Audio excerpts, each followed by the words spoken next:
Last day na namin dito sa hospital. Nakabihis na nga kami ni Lucas niya. Inaantay na lang namin yung doktor na pipirma para makleared kami. Medyo matagal pa nga kasi paano, lunch pa niya. Nasa labas na nga si daddy niyan para sundiin kami. Siya may dala-dala netong Jollibee, magmerienda na lang daw muna kami. Paano kasi itong si Lucas naiinip na? Palibhasa sinabi ko na lalabas na kami. Kaya ayan tuloy hindi makapag-intay. Panay na lang ang sabi na uuwi na kami. Tsaka timing na rin na may pasalubong sa amin si daddy. Kahit papano, malilibang si Lucas. Kain na lang siya kaysa naman magngangangawa. Sa loob ng ilang araw namin dito sa hospital, pareho kaming uwing-uwi na. Feeling ko nga pati ako magkakasakit. After nga namin kumain, ayan si Lucas may pa-dessert. Meron kasing binigay na fudgy bar yung mga nurse. Nakain ko na lang muna sa kanya. Binalot ko na lang din muna siya ng kumot at napakalabas. Kasi punan na naman, di pa nga kami nakakalabas, di ba? Buti na lang talaga sa puntong to napaka-behave na ni Lucas. Kahit papano hindi na umiiyak. Kasi minsan mas nakaka-drain talaga pag umiiyak ang bata. After naman niyang mag-dessert, ayan, nagpatimpla naman ng dede. Nakakaloka, wala nang kabusugan. Bali, konti na lang din yung iuuwi namin gamit, 2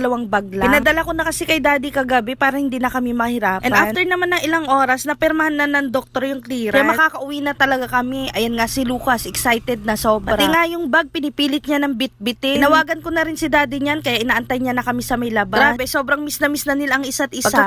Pagkakita niya sa daddy niya, nagpakarga na kaagad. Pagkalabas naman namin, nagbook na agad si daddy ng Grab. Nakamotor lang kasi siyang pumunta sa hospital. Gawa nang galing siya sa kampo, dumiretso na lang siya dito. Kung uuwi pa kasi siya sa bahay, mas matatagalan pa. Kailangan niya kasi pumirma. Lalo na at may mga kailangan siyang permahan sa hospital. Dito kasi sa military hospital kami na-admit. Wala pang dependent ID si Lucas, kaya kailangan pumirma ni dad. Habang nakatingin ako sa bintana, papauwi. Grabe, ang sarap sa feeling talaga. Yung tipong nakalabas ka, halos 1 linggo din yun ha. Ibang klaseng pagka-bored ang naganap doon. Kasi hindi rin naman ako makapag-internet. Kahit i-load mo siya ng magkano, hindi talaga gumagana ang data.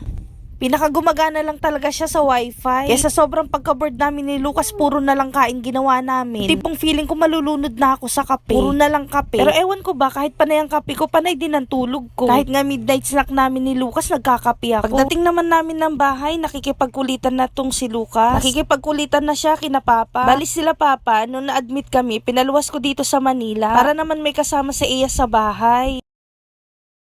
Bali sila yung pinaka nag-alaga kay Eya nung wala kami. Buti na lang din talaga at behave tong si Eya. Hindi na nahirapan si mama at papa sa pag-aalaga sa kanya. Tingnan nyo nga, napaka-clingy. Ayaw na mahiwalay kay mama at papa. Panay na lang ang pakarga ng pakarga. Akala mo naman magaan. Pero siguro lambing niya lang yun. Palibhasa, minsan niya lang makita sila mama at papa. Once a year lang tuwing umuwi kami ng Pasko, bagong taon. Bago naman matapos ang araw, medyo bumawi naman ako kay Eya. Nakipag-banding na lang muna ako sa kanya bago matulog. Nag-cutics kami. Bali, ang ginamit namin gel polish. Kaya ginamitan namin netong UV light. Tuwang nga si Eya. Akala mo kung naglalaro talaga kami. Pero ang totoo, inayos ko talaga yung kuko ko at burado na yung mga cutics.